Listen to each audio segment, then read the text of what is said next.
But now, it's great. I'm bringing you back now to the days when your son was really young. Okay. Okay, like 2 years old? Yes. Do you remember those days? Oh, I miss them. He loved me so much then. Oh, that's sweet. Well, a lot of us that are going through it now, we know that those are the days when no matter what you say to the kids, they say, no, no, mommy, no. It's the terrible twos. It's a point in child rearing that every parent has to go through.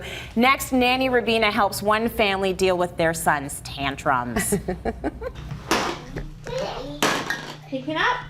Can I have that, please? I need it to put in a different bin, please. Yeah? When I speak to him, if I say no, or like we can do that later, or if he sees my husband going outside and he wants to go, I can't explain to him like, no, not right now. If that happens, it's a full-out tantrum. He will get upset, his feelings will get hurt, he will scream and cry. Liam, come help us clean up, please.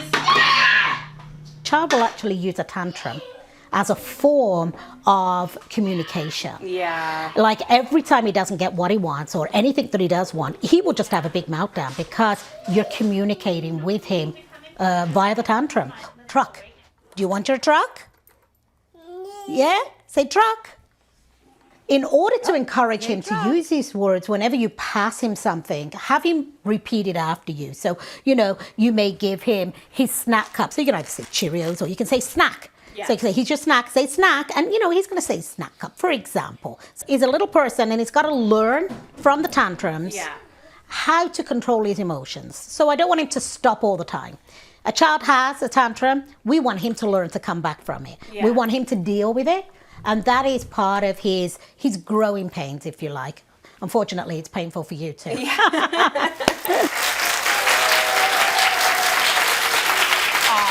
could be a real tough time. Nanny Robina joins us here to talk a little bit more about this.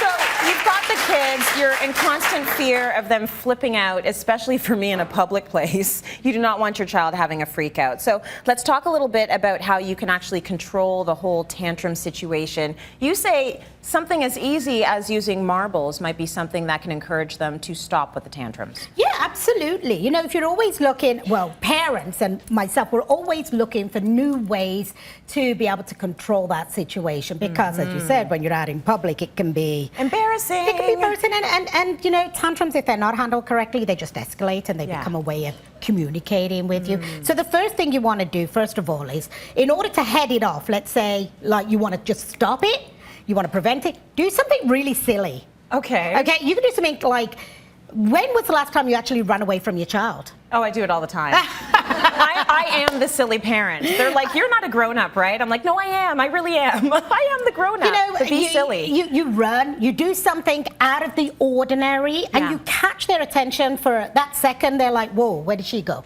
And suddenly the tantrum's over. You've actually sidetracked it. Yeah. But also, if you've introduced a marble method for any given time, rattle the jar, and they're like, oh, I'm going to lose a marble. So basically, what you want to start to do is look for new ideas. Is try and encourage your children to either help self-control them, head it off, by using a marble method. And basically what it is, these are, you know what, they're pieces of chalk, is they actually have to earn a marble. So let's say they've earned a marble for whatever reason, good behavior. Yeah. Now, hey, tantrums come in, you rattle, they're about to lose the marble. It comes out of the jar, and it goes into the other jar. They don't like that. They don't. Children never like to lose anything. Give it back. Give it back. I want that marble back. Yeah. So the minute you've kind of threatened them with, okay, let's get some control of that temper that's boiling up, they're like, whoa, they heard the jar rattle, they know they're going to lose a marble. Right. You know what, they sell these at the dollar store, so you can kind of label them happy face, sad face, and try and communicate with them. Now, it's not easy because we're talking, what, 2.5? Yeah.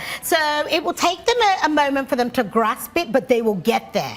Absolutely. Yeah. Okay, so you've done the marble, you've done being silly to sort of try and distract them. Should you also be looking for triggers? What is it that constantly sends them over the edge? Absolutely. And you know what? There are all sorts of reasons a child will, well, first of all, let's face it, that a child will trigger off. And I think the most reason is they get frustrated because their minds are racing with what they want to tell you. Yes. And they can't get the words out. Right. And then they just lose it and they have a complete meltdown. Come on, we do it too. Yes. You know, for sure. Frank, forget that wine on Friday night. He's in trouble. I'm having a tantrum. Do you have a tantrum? You know what? I have a bit of a tantrum if that bottle of red doesn't come through the door. But you know what? You have to be a bit more understanding. So, is it happening at the end of the day? Yeah. Is it 4 o'clock? Is he low on sugar? Is he getting hungry? Now, what I find one of the most common reasons is parents will stretch it out and say, dinner time's at 5. You know what? Dinner time is any time for a toddler. You don't have to stretch them out till 5 o'clock. Right. What will happen is your child will get cranky. Yes. Anything will bring on a complete meltdown, and then he won't eat his dinner anyway because he's overtired. Right. So you know what? Give him his dinner early. Let him have his dinner at 4 o'clock. Give him a snack later. Who cares? That's you know. true. But a lot of that can be brought on through being overtired. Right. Another reason, you've got friends over. He doesn't like to share. Okay. Well, you know what? He's going to throw toys across the room. He's Yeah. going to have a big old meltdown.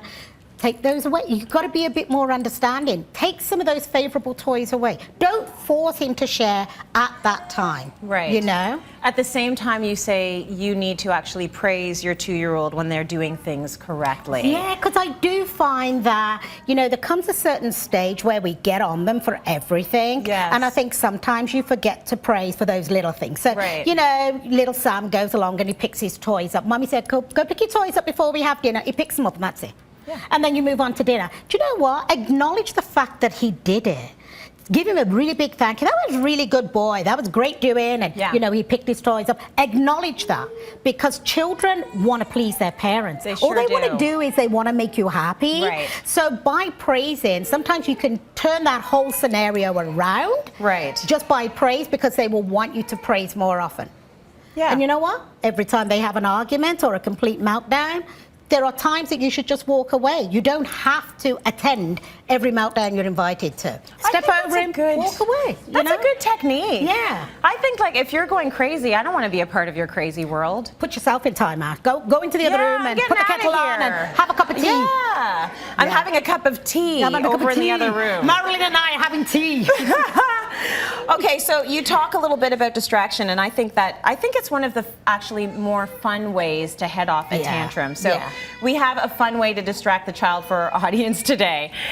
You can actually distract them with a toy that teaches them. Fisher-Price Laugh and Learn Smart Stages has a selection of developmentally appropriate songs, phrases, sounds. We're going to draw for the Smart Stages prize pack, and everyone gets a Laugh and Learn puppy scooter. Woo! That's a cute scooter.